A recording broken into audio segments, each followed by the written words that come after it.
Muito bem, então vamos começar a nossa apresentação hoje.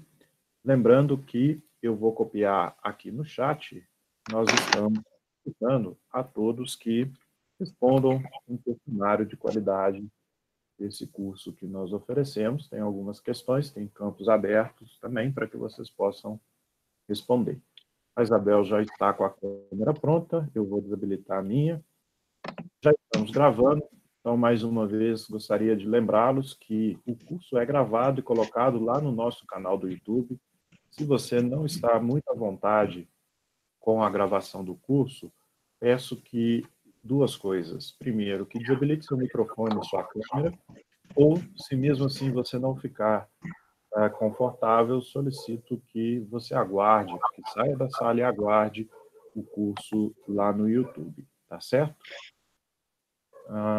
Isabel, bom dia para você, bom dia, Nisiele. Bom dia, tudo bem, gente? Todos estão bem? Vocês me ouvem bem? Sim, estamos te ouvindo bem. A Nisiele, Okay. quem vai compartilhar a tela aí? A Nisi vai compartilhar a tela com vocês. Hoje a gente vai falar sobre transferência de tecnologia, né? É um assunto assim, muito interessante, é um assunto bastante denso, com muitas e muitas informações. A gente tentou densificar as informações do melhor modo para que todos consigam ter uma ideia de como que é feito, né? De como que é feito especificamente na UFOP, de acordo com a nossa política de inovação. A Nisiele está tentando fazer o compartilhamento, assim que ela conseguir, ela vai estar aí disponível, mas dá para ir falando aqui com vocês sem problema, né?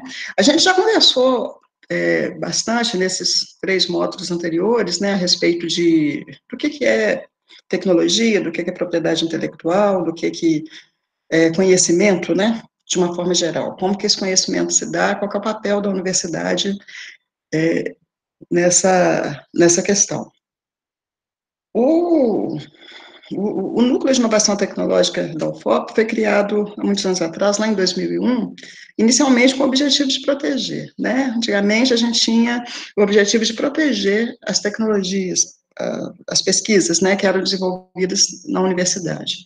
Com o passar do tempo, o NIT da UFOP e os outros NITs passaram a perceber que não era só isso que era importante, né? Não era só proteger, que era importante também a gente fazer o licenciamento e a transferência disso para a comunidade, para a sociedade, para que a sociedade se apropriasse do conhecimento gerado dentro das universidades.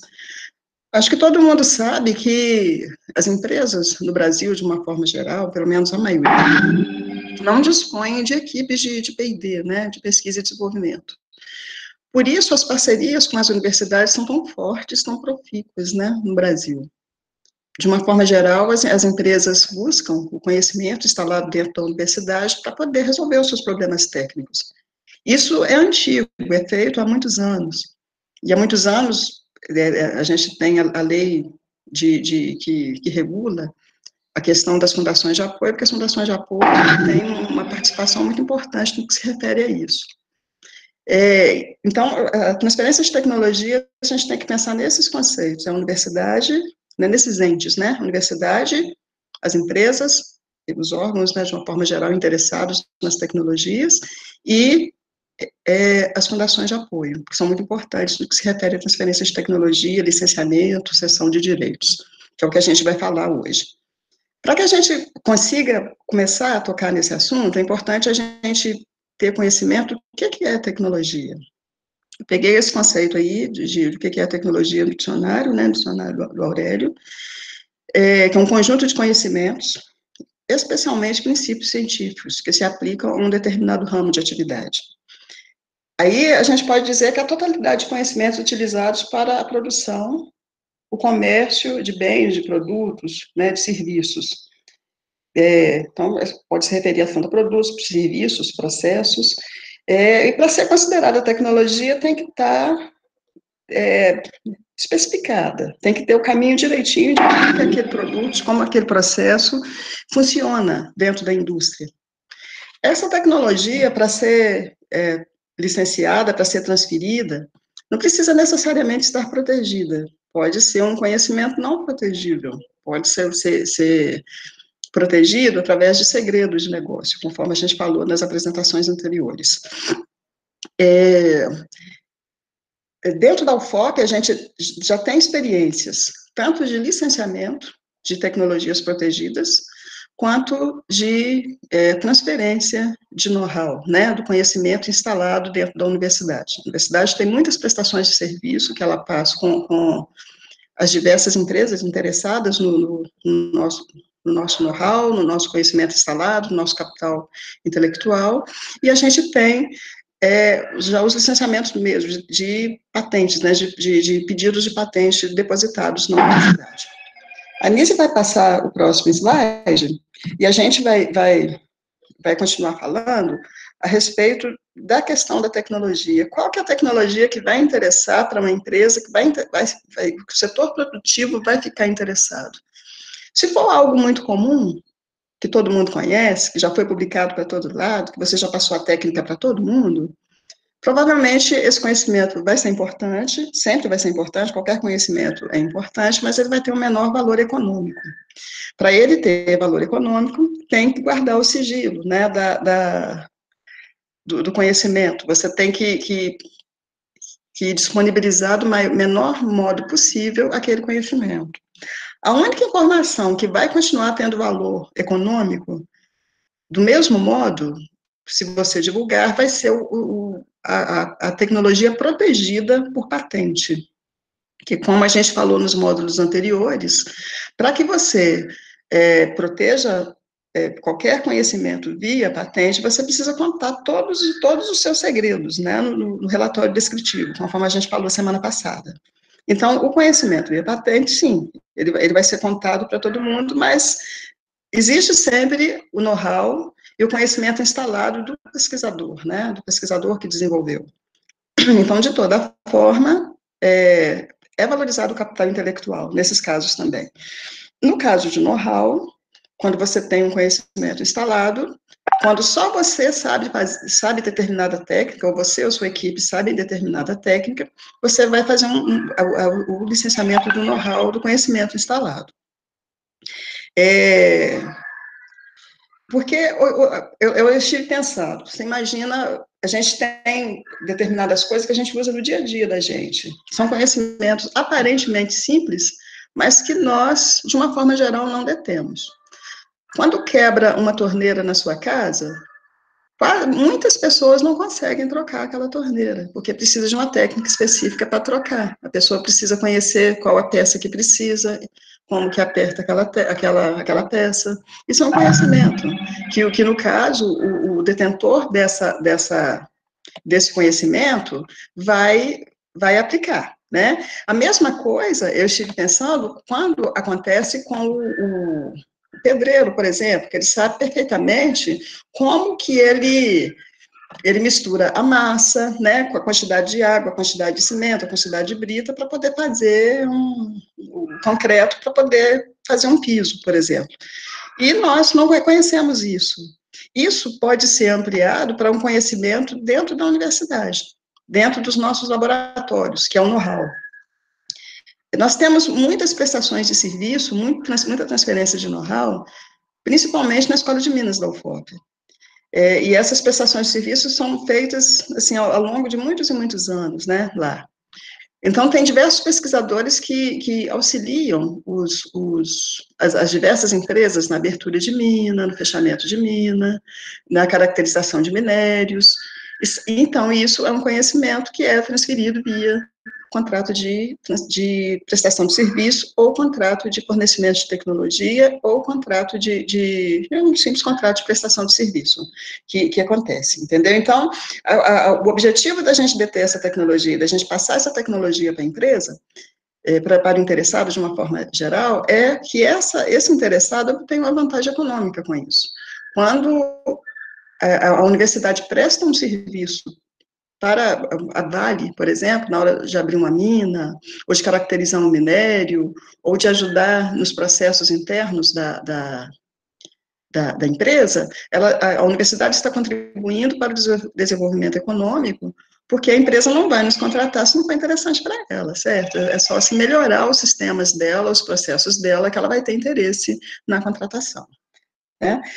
Então, isso seria basicamente o que a gente vai falar hoje, sabe, de uma forma geral.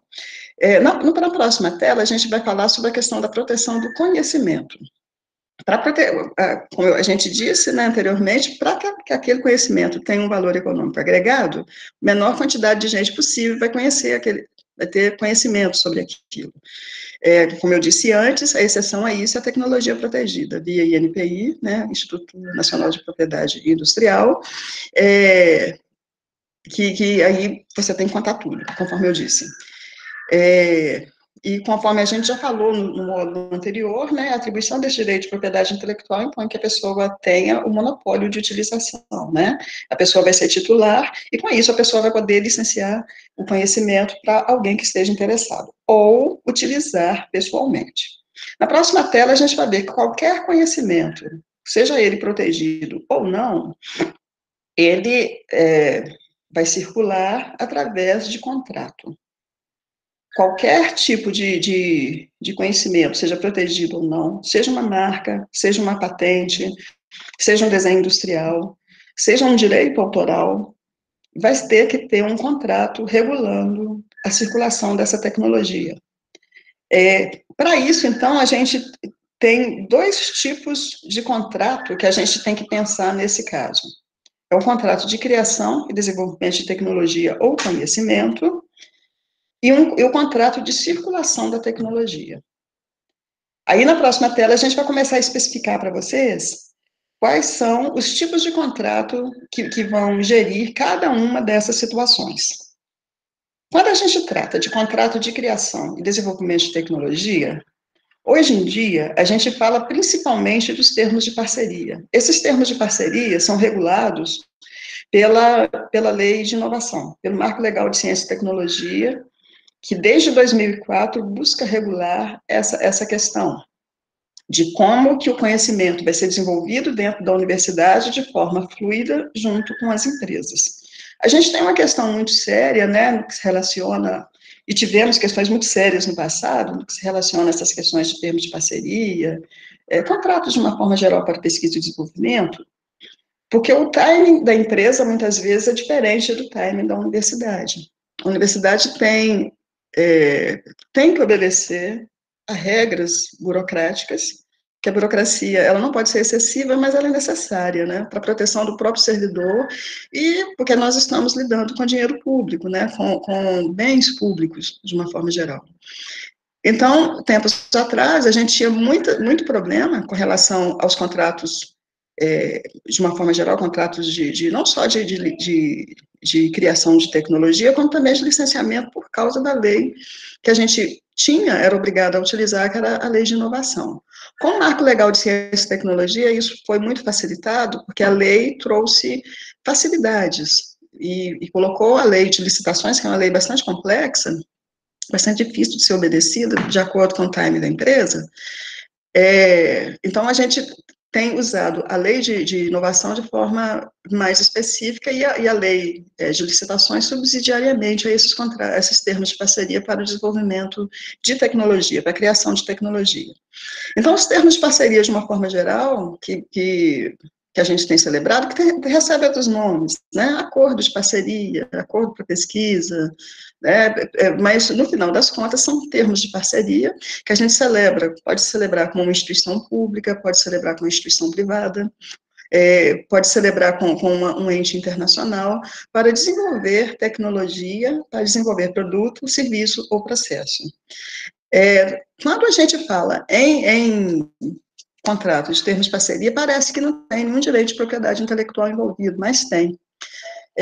Porque quando a universidade faz um contrato de parceria com qualquer empresa, ela necessariamente vai colocar naquele contrato o seu conhecimento, que é o seu capital intelectual, o seu parque de laboratórios, os seus insumos, o seu conhecimento, né? O que tem dentro da universidade. E, via de regra, a empresa vai custear aquela pesquisa.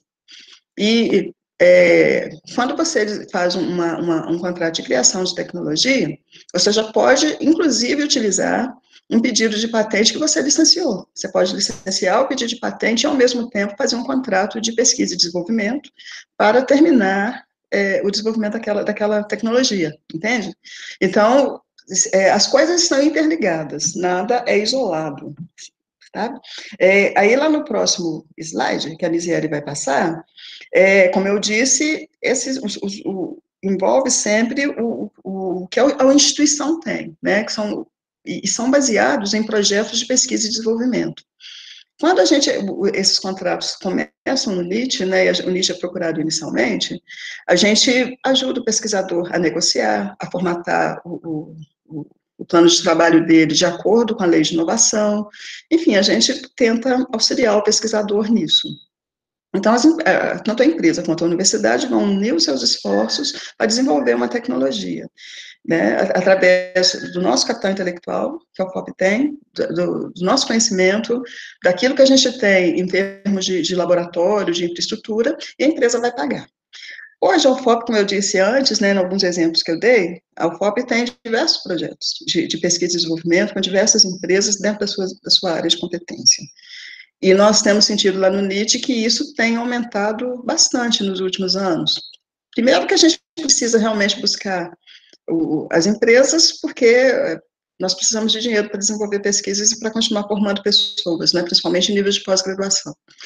E segundo, porque as empresas também precisam das soluções que a universidade tem. Então, é um jargão que a gente usa que é um ganha-ganha. A universidade ganha, porque ela está fazendo o papel dela, e a empresa ganha, porque nenhuma empresa vai investir numa pesquisa se ela não tiver interesses financeiros. As empresas, quando elas investem em pesquisa, além desse interesse de melhorar os seus processos, né, de tornar mais baratos, né, os seus custos, de melhorar a sua produção, se ela investe em pesquisa, ela ainda tem vantagens fiscais que estão todas descritas em um conjunto de leis que existe, principalmente a lei do bem e a lei de informática. Porque se a empresa investe em pesquisa, ela vai poder abater do imposto de renda dela o que ela investiu. Então, para a gente concluir que não é gratuito esse investimento da empresa. Ela tem não só a melhoria dos seus processos, né, melhoria de custos internos e melhora a imagem dela, porque ela está junto com a universidade desenvolvendo P&D, e, por outro lado, ela ainda abaixa do imposto de renda dela, utilizando, se ela souber, né, utilizar a lei do bem, lei de informática, um conjunto de leis aí que existe para isso, tá bem? Aí, lá no próximo slide, ainda falando sobre criação de tecnologia, a gente vai, como eu disse antes, nós vamos poder usar, né, nossas competências instaladas, o know-how, né, e com relação ao que se refere aos resultados, né, dessa pesquisa, né, se for que seja um know-how ou que seja um conhecimento protegido, a gente vai ter que fazer um contrato de cotitularidade em que a gente vai regular o percentual de cada um, se for proteger ou se for guardar como segredo, para que a universidade continue ganhando e a empresa continue ganhando. No caso de utilização de licenciamento para terceiros, que aí vai ser um outro contrato, que é um contrato que regula a titularidade dos direitos desenvolvidos no contrato de pesquisa e desenvolvimento. No próximo slide, ainda sobre a questão do desenvolvimento de tecnologia, você pode passar, por favor, Nise? A gente vai falar com vocês a respeito da lei que eu, inclusive, já toquei no início, né? Os contratos de desenvolvimento de tecnologia, não só os contratos de desenvolvimento de tecnologia, qualquer contrato que envolva um ente público, ele tem um regime diferenciado que a gente vai ter que aplicar o direito administrativo. A gente não vai poder aplicar o direito civil, simplesmente, né? No caso, o direito civil vai ser aplicado subsidiariamente, né? Sempre vai obedecer à teoria geral de contratos, mas o regime é sempre diferenciado. Hoje, conforme eu disse antes, a gente tem esse marco regulador, que é a Lei de Inovação e o seu decreto, Lei de Inovação é a Lei 10.973, de 2004, que sofreu diversas alterações que aperfeiçoaram a lei, e recentemente, relativamente, né, de forma recente, houve um novo decreto, para a Lei de Inovação, que regulou de uma forma mais eficaz a aplicação dela. E hoje, o que acontece dentro da universidade? O NIT acabou ganhando um papel de maior proeminência por causa dessa lei. Porque hoje, todos os contratos que se iniciam, qualquer contrato dentro da universidade, a gestão dele é feita pela gerência de contratos e convênios, né, que é a GECOM. A GECOM encaminha esses contratos para o NIT, para que o NIT se posicione sobre a aplicação ou não da lei de inovação naquele caso. Isso serve para contratos de P&D, para circulação de tecnologia, que nos casos de contratos de prestação de serviços. Então, a gente tem ajudado a GECOM nesse sentido, porque é um papel do NIT, que está descrito na nossa política de inovação, descrito na própria lei de inovação. Então, o NIT tem que dar essas opiniões, né, esses pitacos no que se refere a isso. Às vezes o contrato chega ao plano de trabalho, a gente pede para modificar, a gente muda de pesquisa e desenvolvimento para prestação de serviço e vice-versa, dependendo de cada caso. E subsidiariamente, como eu falei, vai ser aplicada a lei de licitações, que é uma lei obrigatória de aplicação quando se refere a recursos públicos, né? Quando a gente faz os termos de parceria, igual eu falei anteriormente, pode ser com ou sem repasse de recursos. Muitas vezes é feito um termo de parceria que a empresa vai contribuir com outras coisas, né? Ela vai contribuir com o parque laboratorial dela, com os capital intelectual que ela tem também, e a UFOP também, no caso, a ICT também.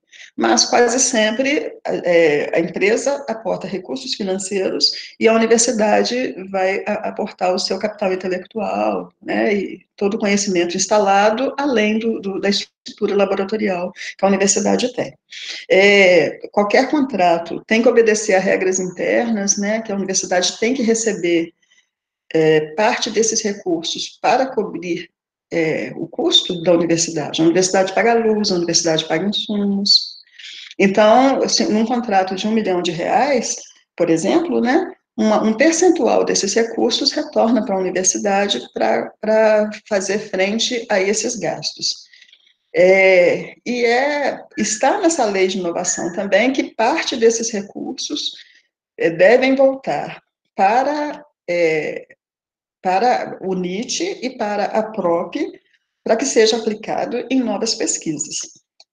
A nossa diretoria de orçamento e finanças está trabalhando para que isso seja possível dentro da universidade.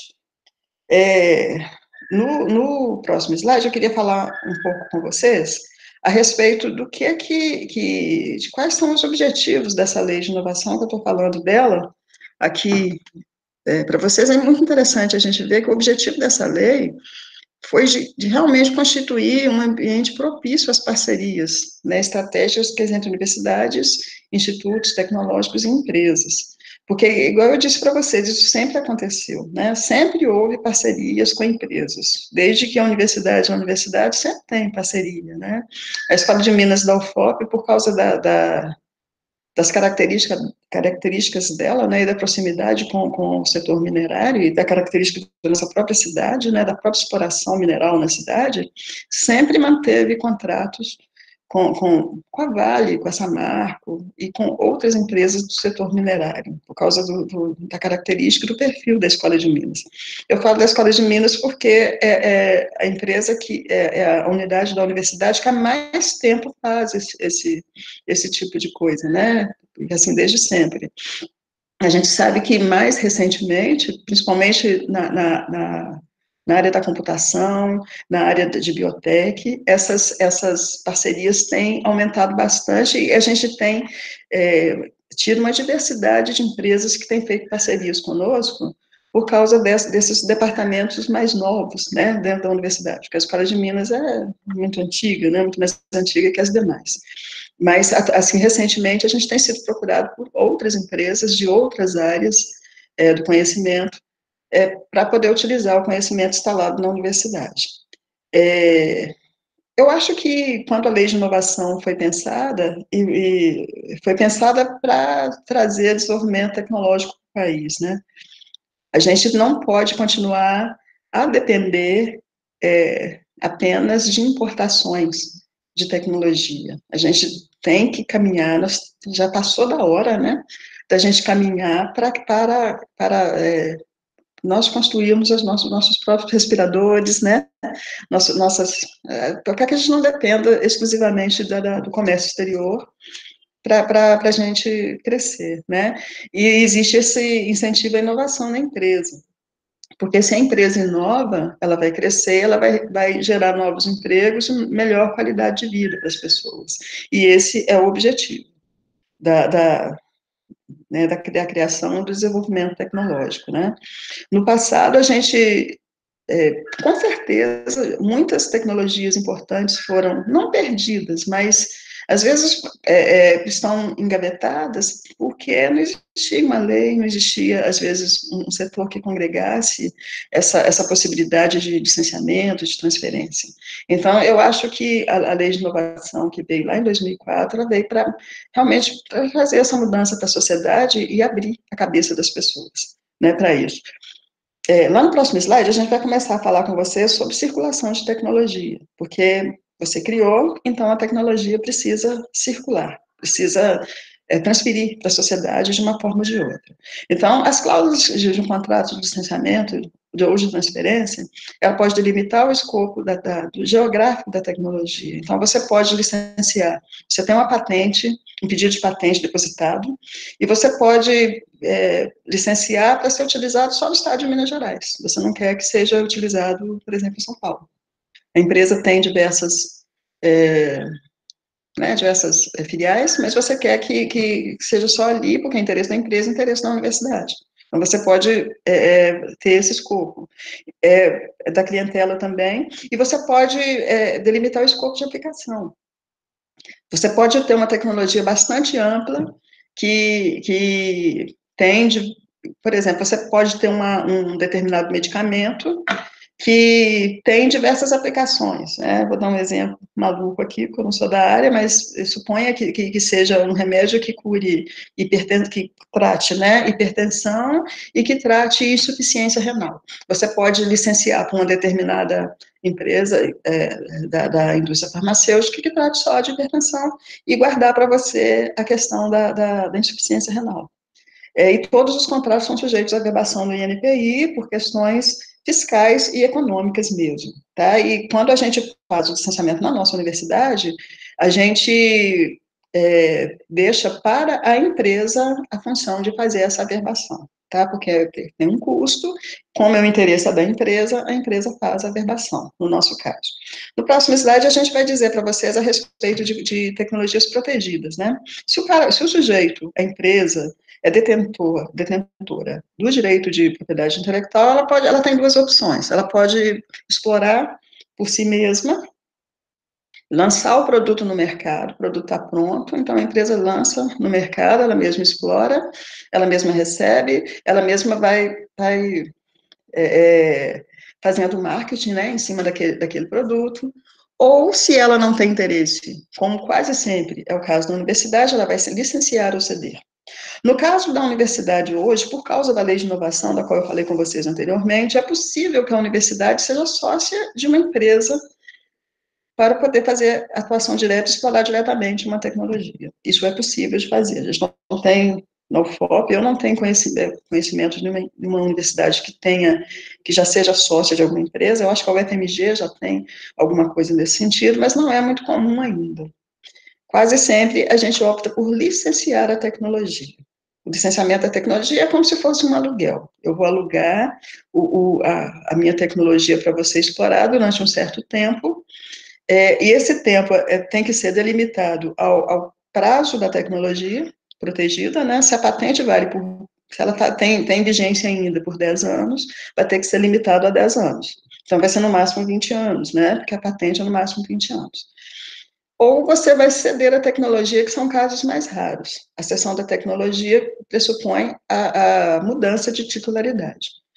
No caso da cessão da universidade, dos direitos, na nossa universidade, uma possibilidade, conforme a gente já falou antes, no módulo anterior, é no caso de tecnologia que a instituição não tem mais interesse nela, por diversos motivos, porque não foi licenciado ainda, no caso de tecnologia protegida, ou no caso de tecnologia não protegida, a universidade não tem interesse em proteger, porque não faz parte da estratégia dela. Então, ela pode ceder para o pesquisador.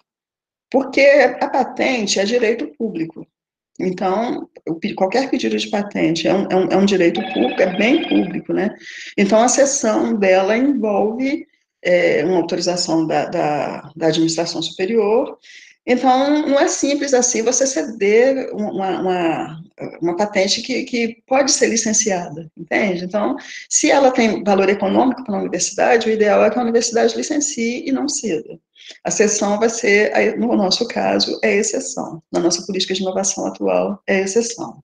Lá no próximo slide, a gente vai falar dos direitos não protegidos. No caso do direito não protegido, conforme eu falei, pode ter um valor tão grande quanto, mas não tem como ser protegido, ou não é o objetivo da equipe proteger, que pode ser também uma opção, né? Aí, nesse caso, nós vamos tratar de contratos de transferência de tecnologia. São contratos de fornecimento de tecnologia, contratos de prestação de serviço. Hoje, os contratos de prestação de serviços da universidade só são possíveis se forem de acordo com a lei de inovação. Se não forem, não vai ser permitido o contrato de prestação de serviço. E o contrato de transferência de know-how. O que você tem? Nós temos um exemplo, por exemplo, de transferência de know-how. A gente teve um caso de uma vacina que o INPI não aceitou a patente, mas uma determinada empresa teve interesse. Então, nós fizemos o licenciamento, a transferência desse know-how, e aí, depois, está sendo feito agora um contrato de desenvolvimento desse know-how. Na prestação de serviços são inúmeros casos que a universidade tem, há muitos anos, e o fornecimento de tecnologia, quando você tem uma determinada técnica que vai atender ao interesse da empresa. Então, nós vamos fazer um contrato de fornecimento da tecnologia especificamente para aquela empresa, para aquele caso. Para que isso tenha valor, é necessário que você guarde o segredo dessas suas técnicas. Porque se você fizer um artigo científico e contar direitinho como é que faz, a empresa simplesmente vai contratar uma pessoa daquela área de conhecimento e vai fazer. Então, sempre, se você tem interesse de transferir, você tem que guardar o segredo, né, da sua pesquisa, conforme a gente disse anteriormente. No próximo slide, a gente vai falar, repetindo, né, sobre a questão da exploração direta da tecnologia, como eu disse para vocês, é possível a universidade fazer, se ela for sócia da empresa, a universidade hoje pode até criar uma empresa de propósito específico para poder explorar uma tecnologia. Mas é bastante complexo, né, a gente pensar nisso hoje, né, no cenário de hoje para as universidades, né, mas é possível fazer. No próximo slide, ainda sobre circulação de tecnologia, a gente vai falar com vocês como é que fica essa questão, né? Você transfere a tecnologia e você vai celebrar o contrato de licenciamento à cessão no caso da circulação. E nesse caso aqui, gente, é muito importante a gente falar com vocês que sempre uma coisa é casada com a outra, né? Conforme a gente vê aqui. Você vai fazer o licenciamento e você vai fazer o contrato de desenvolvimento junto, né? Porque não tem como você licenciar uma tecnologia ou vender e a empresa não ter o auxílio do pesquisador, entendeu? Como o pesquisador é do quadro da universidade, se você fizer a cessão, vai ser necessário que seja feita uma consultoria, um contrato de consultoria, que seria um contrato de prestação de serviço, para que aquele pesquisador ensine, né, a empresa como executar aquele processo, como fabricar aquele produto, que vai precisar sempre. Aí esses negócios envolvendo direitos de propriedade industrial sempre, então, vai envolver contratos, né? Contratos de transferência, porque envolve ativos intangíveis. E é muito interessante fazer uma gestão adequada disso, uma gestão adequada desses ativos, através principalmente das marcas, né, que vai agregar valor à tecnologia transferida ou licenciada. Lá no próximo slide, a gente vai falar com vocês a respeito tanto do contrato de licenciamento, quanto nos contratos de know-how, né, de transferência de know-how, a gente vai ter que estabelecer pagamento de royalties. Né? Esses royalties são negociáveis, quase sempre, pode ser pago a cada, de acordo com aquilo que a empresa vai faturando, né, com a tecnologia licenciada, com a marca, com a patente, ou com o desenho industrial, mas pode ser pago também de uma vez só. Né, pode-se pensar num royalty global, né, você faz um cálculo e vê, né, R$1 milhão paga os royalties de todo o licenciamento, né, você faz uma projeção. Ou não, ou pode ser mês a mês, pode ser de 3 em 3 meses, isso vai ser matéria de contrato. O licenciamento ou a transferência pode ser com exclusividade ou sem exclusividade.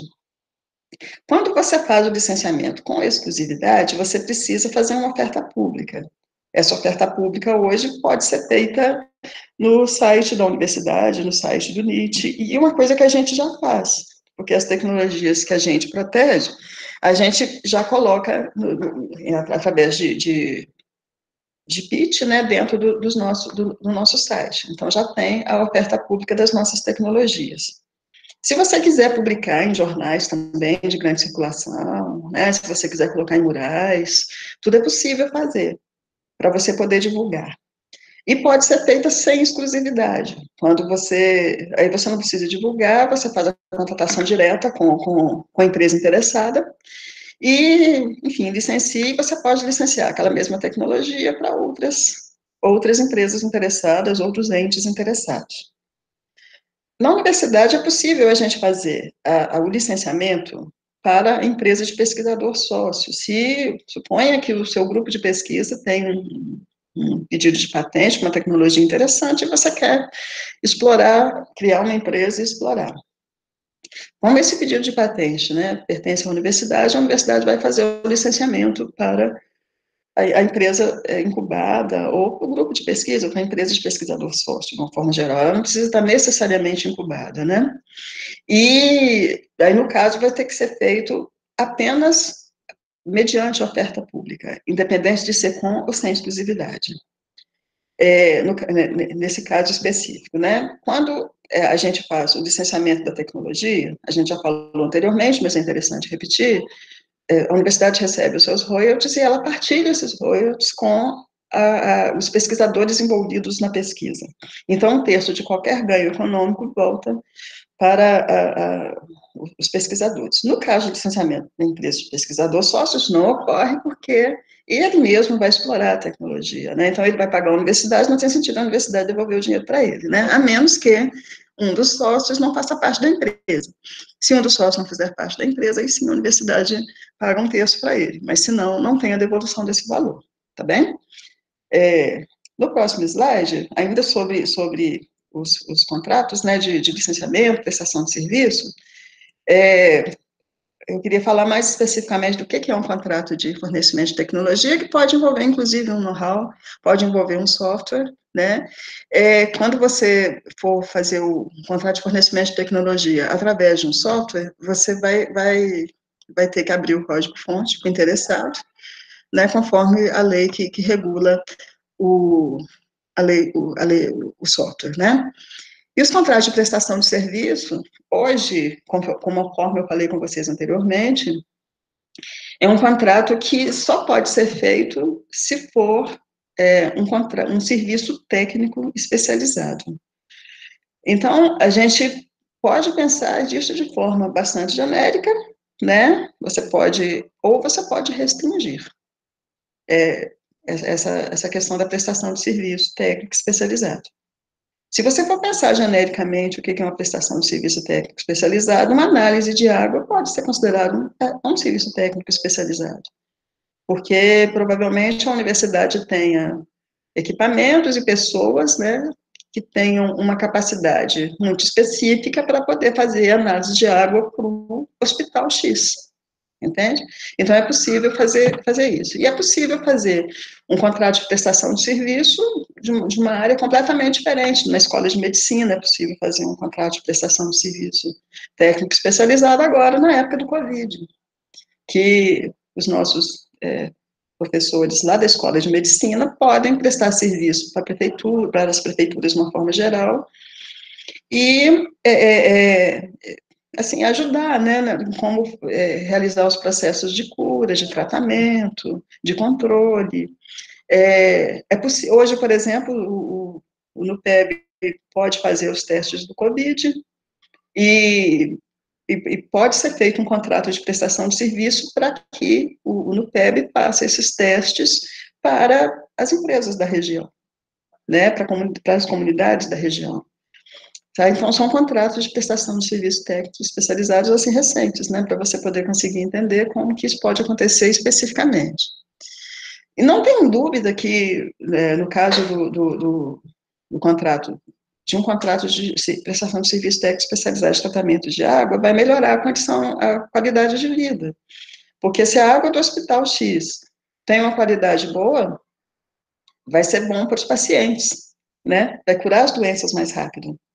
O mesmo caso é a questão de realizar um teste de COVID para uma determinada empresa, porque ela vai ter segurança nos processos de que os seus servidores, os seus funcionários estão com boa saúde, e não vai ter transmissão ali dentro, né? Então, dá para a gente poder enquadrar na lei de inovação por esse motivo. A lei de inovação é bastante ampla, né? A inovação e a tecnologia, a gente fala muito em tecnologia, que vai lá para o laboratório e desenvolve, mas existe a tecnologia social também, que melhora a qualidade de vida de pessoas atingidas, por exemplo, pela barragem, né? A barragem que estourou lá em Mariana, né?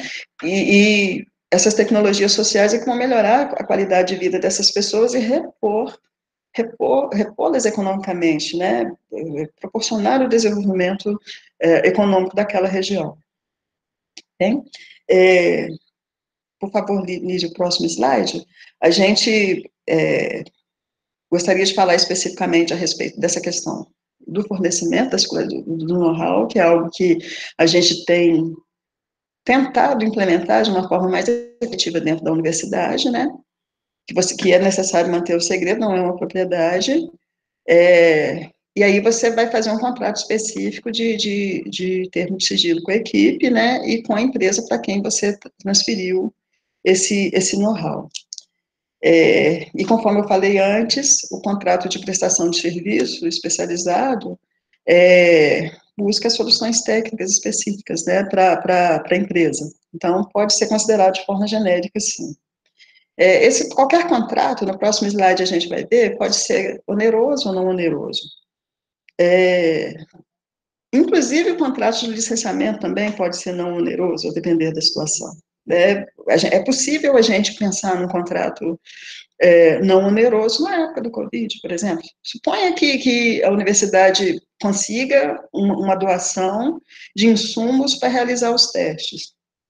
Uma grande empresa ou um órgão internacional pode doar recursos para a universidade para que ela compre insumos para realizar testes. E aí pode ser feito gratuitamente com o capital intelectual da universidade, desde que a universidade tenha condição de cobrir os gastos, né, sem prejudicar o erário, né, porque isso não é possível.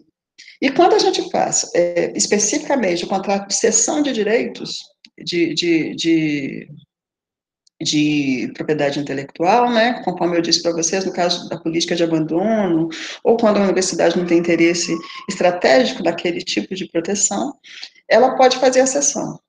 E quase sempre, quando ela fizer a cessão para o seu pesquisador, vai ser não oneroso.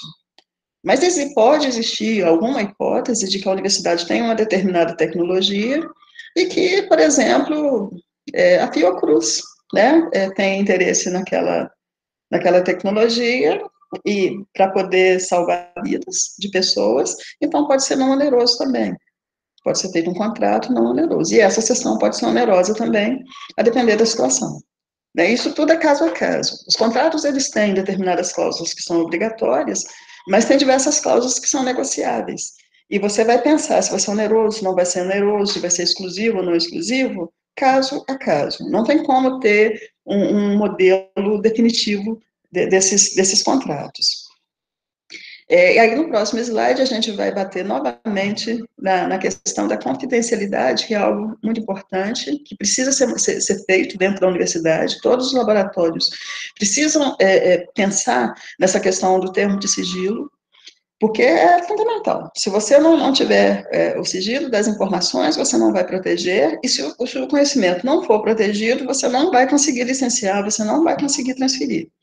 Então, o termo de sigilo a ser assinado dentro dos laboratórios, com a equipe, com todo mundo que tem acesso àquela tecnologia, é essencial. Se você começar a negociar um contrato de know-how, se você começar a negociar uma tecnologia protegida ou não, aquela pessoa que está interessada, que vai escutar o que você vai dizer, precisa assinar um termo de sigilo.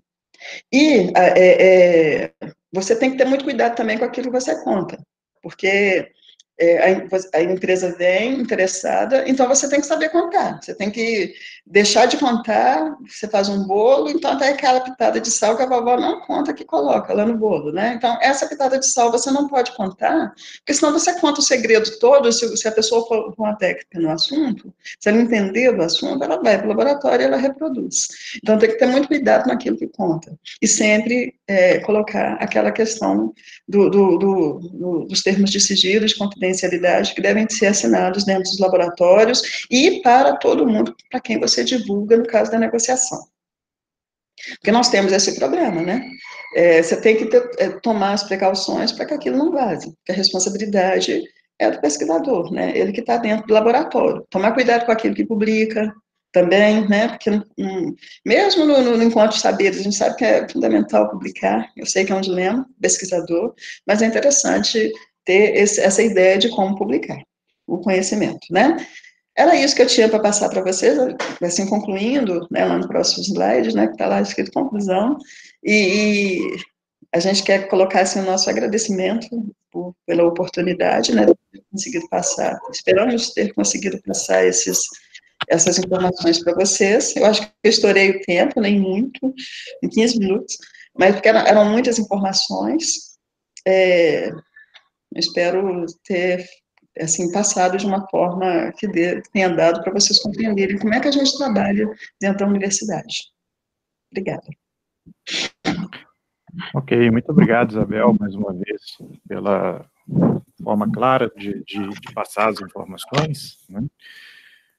Vamos seguindo, então, para o protocolo de perguntas. No chat tem duas perguntas, uma do Josemar e outra minha.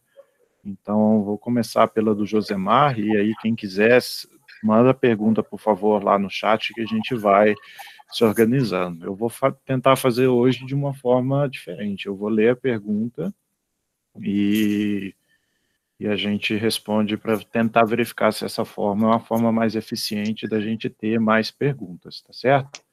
Então, a pergunta do Josemar é: sobre a prestação de serviços à empresa, quando o produto provavelmente não irá gerar movimentação de dinheiro, somente um possível serviço de manutenção, é necessário passar por esse processo?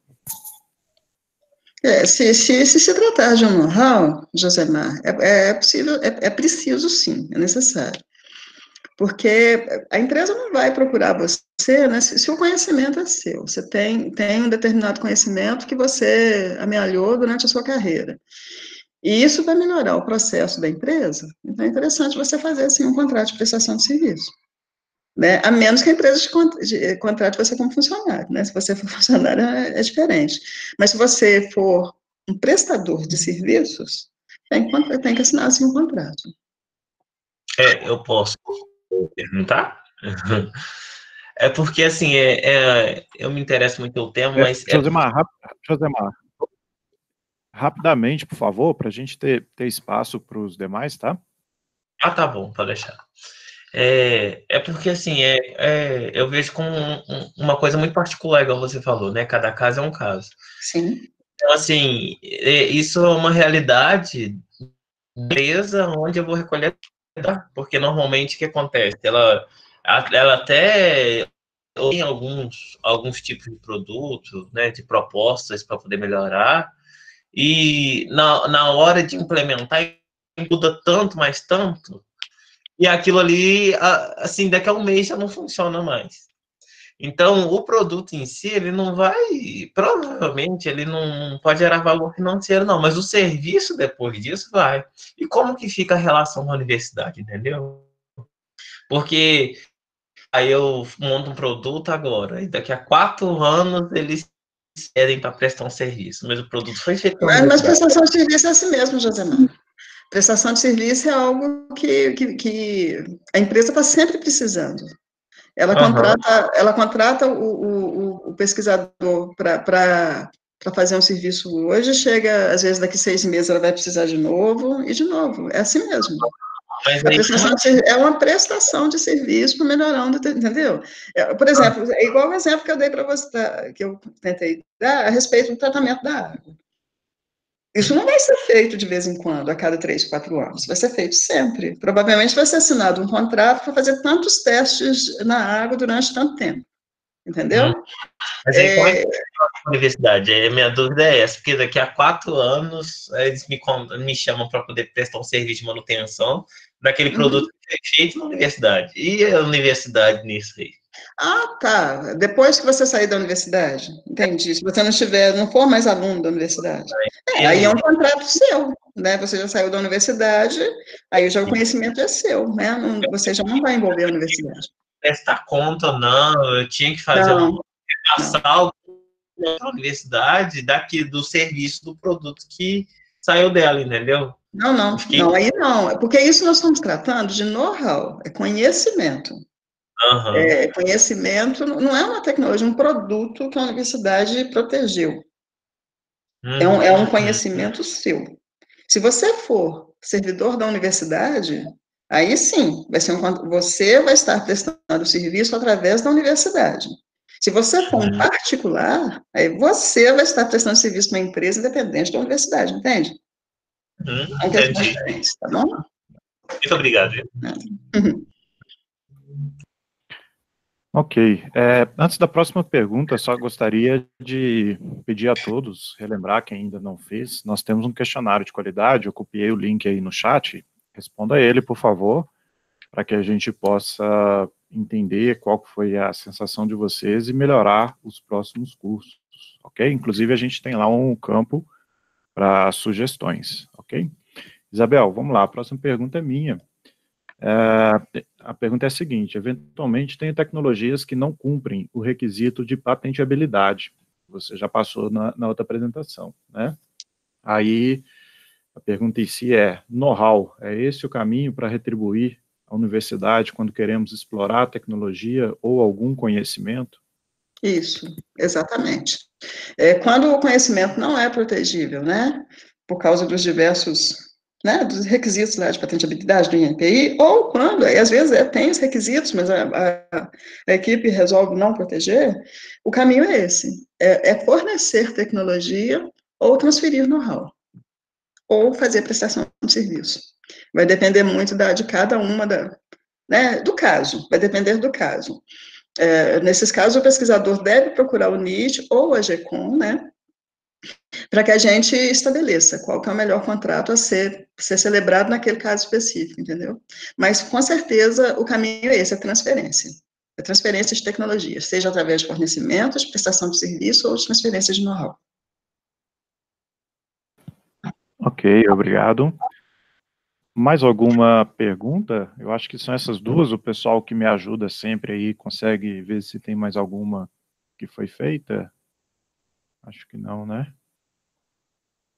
Aí nesse caso, ou foi muito clara a apresentação, ou o pessoal nem entendeu.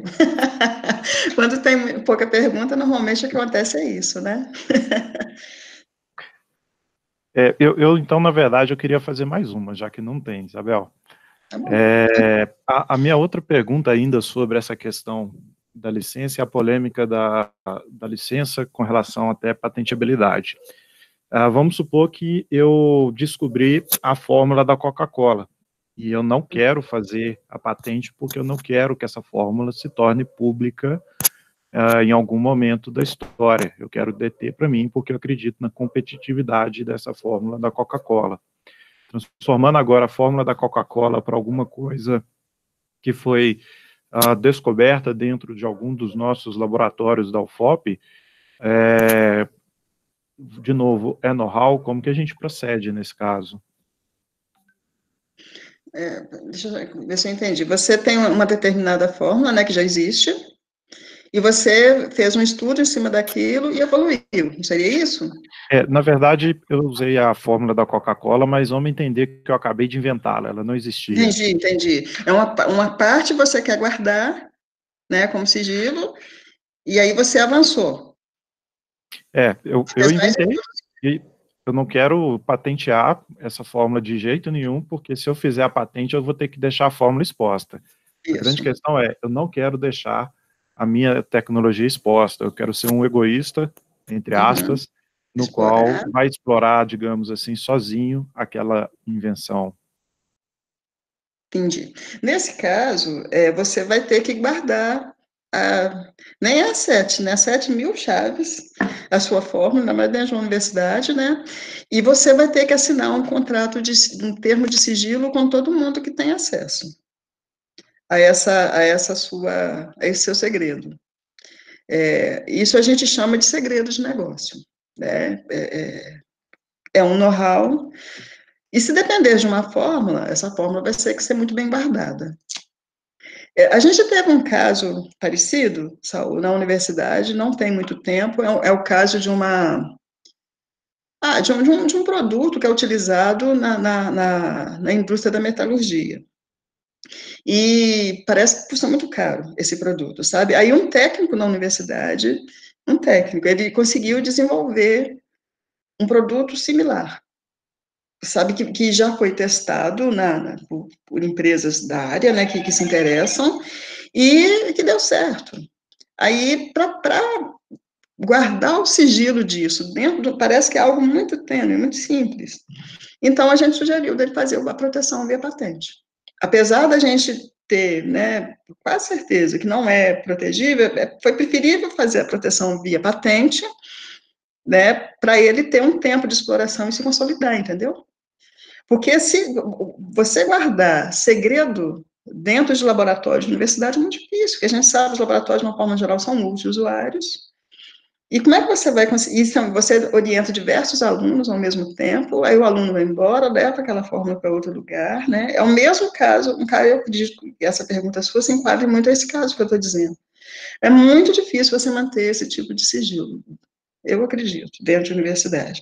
A menos que você tenha um grupo restrito trabalhando em cima daquilo. Eu acredito que, nesse caso, você vai ter que restringir, né, o grupo de pessoas que trabalha com esse seu sigilo. Porque se você começar a orientar diversos alunos em cima desse segredo, você vai perder esse segredo, por mais que você assine termo de sigilo. Vai ser muito complicado.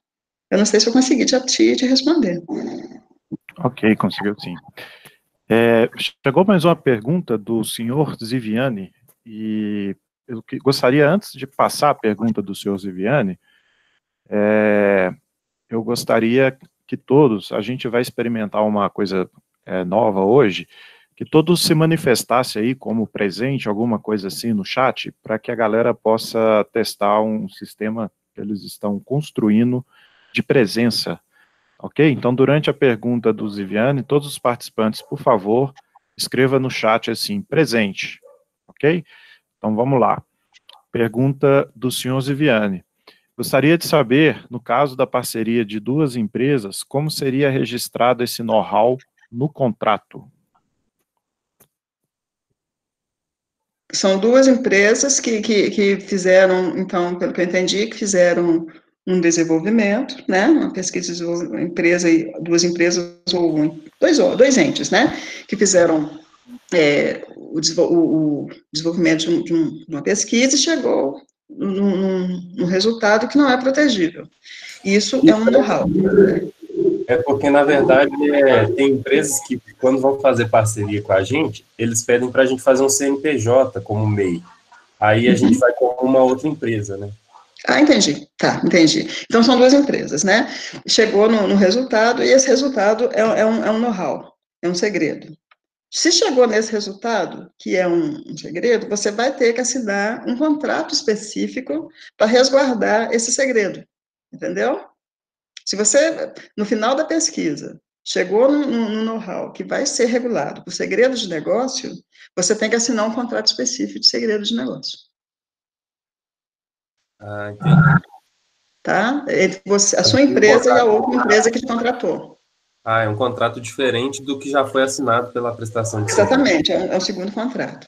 Porque às vezes, quase sempre vai acontecer isso, que seja, se chegou no resultado protegível, vai ser assinado um contrato de cotitularidade, né? Se você for proteger via patente. Se você for regular via segredo de negócio, você for guardar, né, o segredo para você, você vai regular via um contrato específico de segredo. De confidencialidade, né? Ah, beleza. Ok, vamos lá. 10:02, chegou mais uma pergunta just in time. Então vamos deixar essa como a nossa última pergunta para a gente poder finalizar o evento, né? Já que pegamos aqui mais ou menos 1 hora. A pergunta é do Fernando Henrique Oliveira Duarte. Existe alguma exceção que impeça a proteção do produto ou serviço? A exceção da proteção está na lei de patentes. A lei de patentes diz que para proteger via patente é preciso que tenha novidade, atividade inventiva e aplicação industrial. Então, se o produto não é novo, você já é conhecido, já foi publicado, não é patenteado, né? Se não tem atividade inventiva, um exemplo que a gente dá, né? A pessoa que é da área entende muito bem, por exemplo, às vezes o combustível gasolina e combustível álcool, né? Melhora o desempenho, tem economia, mas talvez seja óbvio para o técnico no assunto que se você trocar álcool por combustível ou trocar por gás, o carro vai andar do mesmo jeito. Então, isso é considerado óbvio e não vai ser protegido. E tem que ter aplicação industrial. Se for algo que você vai construir um por um manualmente, não tem aplicação industrial. Então, com isso, não vai ser protegido. Então, essas são as exceções, são exceções legais. A lei tem outras exceções, né? Você não pode proteger método, você não pode proteger método de cura, método cirúrgico, né? São as exceções da lei de patentes. Ok, então, Isabel, mais uma vez, muito obrigado.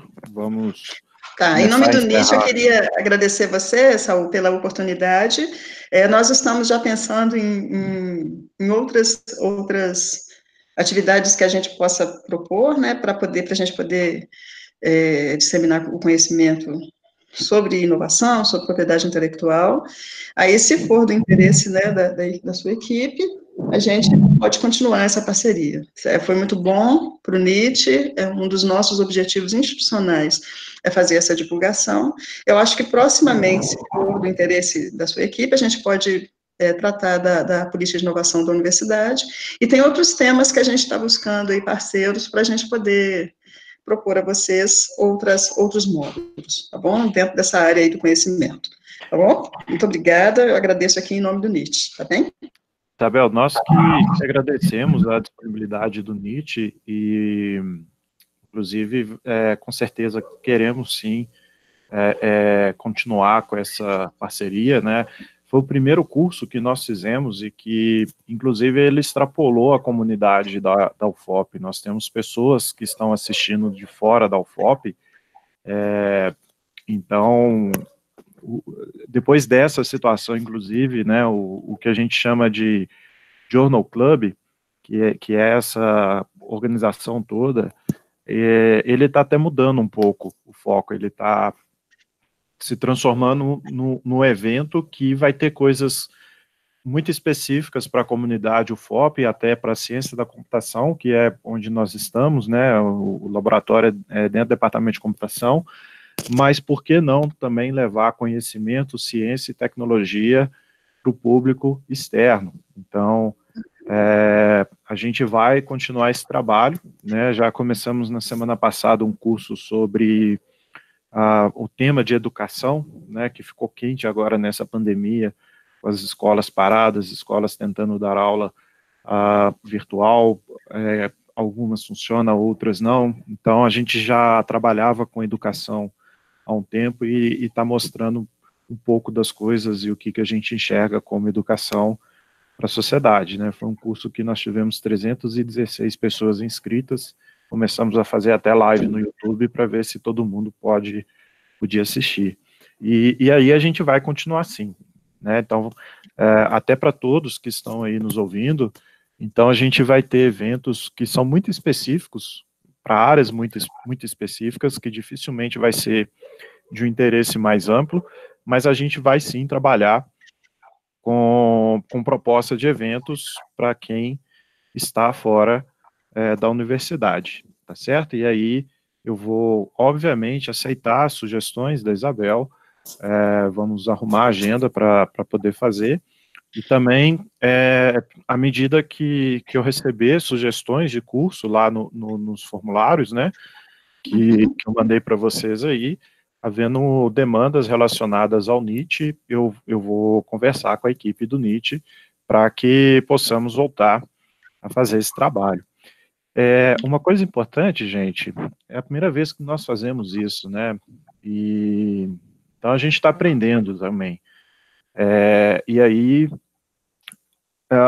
uma coisa que sempre vai ser, nunca vai ser bom, nunca vai ser perfeito, é a divulgação, né? Esse curso em particular, nosso tempo de divulgação foi muito curto.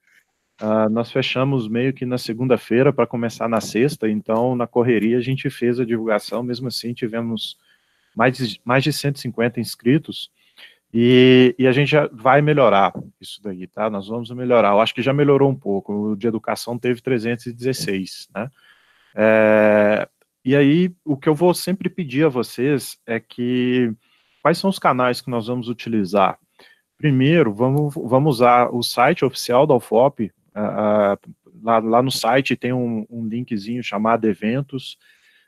Outra coisa, pelo formulário de inscrição, a gente pergunta, né, quais são, como que você ficou sabendo do curso, exatamente para entender qual é a melhor forma de divulgar. Massivamente as pessoas ficaram sabendo pelo WhatsApp. Então, a gente vai tentar fazer aí esse broadcast de WhatsApp, não é fake news, né? Então, a gente vai usar o WhatsApp, e-mail, inclusive, exceto se alguém tiver alguma objeção, manda uma mensagem no privado para mim, mas eu posso utilizar os e-mails que vocês cadastraram para poder mandar esses cursos para vocês, né, esses próximos eventos. Eu tomei a liberdade, inclusive, de fazer isso no dia de educação. Se alguém não quiser, me avise, por favor, que eu retiro o seu e-mail da lista. Outra forma que a gente vai fazer pelas redes sociais. Então, nossos alunos, os professores envolvidos, nós temos redes sociais, Facebook, Instagram, LinkedIn, então cada um publica na sua rede social pessoal também, e nós temos a rede social do laboratório, que é o @exaforgood. Se alguém puder escrever aí, por favor, talvez André ou alguém da equipe, que é onde, lá com certeza, a gente sempre vai fazer essas divulgações, tá? Então, assim, só para facilitar aí, para vocês entenderem os próximos, a Andréia e Débora colocaram, né? Tem o nosso canal no YouTube e tudo, vocês podem usar. Ana Paula acabou de perguntar da educação. Ana Paula, sim, já está lá no nosso canal do YouTube, youtube.com/exaforgood. Tem um erro, é Exaforgood Lab, desculpem aí, o Rafael corrigiu. Então, o Exaforgood Lab. E no YouTube tem um canal, todos os vídeos que a gente produz, exceto se houver alguma restrição do apresentador e tudo, a gente coloca lá no canal do YouTube, tá bom? Eu estou começando agora a entender sobre como que funcionam essas coisas, mas eu suspeito que se vocês se inscreverem lá no canalzinho do YouTube, vocês poderão receber ou serem notificados quando os vídeos estiverem lá, tá? Deixa eu ver aqui, que a Débora Saul avise a live do Educação também para os não inscritos. Isso. O da Educação, o que a gente está fazendo? A gente está colocando um link lá direto no YouTube para as pessoas que se inscreveram ou que não se inscreveram, né? Mas aquelas que se inscreveram e não deu para colocar dentro da sala, porque a nossa sala cabe 250 pessoas, a gente reserva 10 vagas para a equipe que fica trabalhando por trás, né? Tá aí a Débora, o Rafael, essa turma aí, eles trabalham enquanto a Isabel está falando e apresentando, vocês não sabem a loucura que é isso aqui por trás, né? Então, a gente reserva para essa equipe, tem o Breno também, o Ricardo, e aí cabe, então, 240 pessoas. Então, nas 240 pessoas, a gente coloca lá dentro da sala e permite, inclusive, interação, dá para a gente fazer o controle de presença e tal. Agora, quando está no YouTube, é bem difícil, tanto a interação quanto a interação, né, fazendo as perguntas, quanto alocar a presença. Então, o que a gente vai fazer? A gente vai colocar lá, quem quiser assistir, fica à vontade, a gente só não vai poder, lá no YouTube, fornecer certificado. Isso é uma coisa que nós, pensando nessa questão de crescer, né, o evento, depois do Journal Club de Educação dar 300 pessoas inscritas, a gente começou a pensar outras alternativas. Então, estamos trabalhando para isso e vamos conseguir alguma solução, mas o Encontros pela Educação ainda continua dessa forma, tá? Até que a gente solucione como que nós vamos conseguir garantir presença de todos e fazer uma live sem prejudicar ninguém, principalmente por questão de interação e certificado. Ok? Bom, Isabel, mais uma vez, muito obrigado. Eu vou aguardar vocês, Nisiele e o Nietzsche, né, de uma forma geral. Nisiele, obrigado você também. Eu sei que você está por aí, está mais caladinha hoje, né? Mas, quer falar alguma coisa, Nisiele? Acho que não, né? Eu acho que a Nise, ela saiu da reunião. Ela está sem microfone. Está sem microfone, nossa, que chato. Tá bom, Nisiele, mas agradeço mais uma vez. Tem umas pessoas que me mandaram e-mail, eu vou responder, pessoal. Eu só preciso da paciência de vocês, porque essas coisas das últimas semanas lotou minha caixa de e-mail. Eu tenho mais ou menos 200 e poucas mensagens para responder, eu chego lá, tá bom? Então, peço desculpas aí, eventualmente, nas demoras, mas eu vou conseguir, em algum momento, responder. Espero que todos tenham gostado. Mais uma vez, eu reforço a vocês aí o pedido de responder o nosso questionário de qualidade, para que a gente possa aprender e melhorar as próximas experiências, ok? Uma boa semana a todos. Quem for participar na sexta-feira, vejo vocês na sexta. E até o próximo curso. Muito obrigado. Obrigada, gente. Bom dia a todos.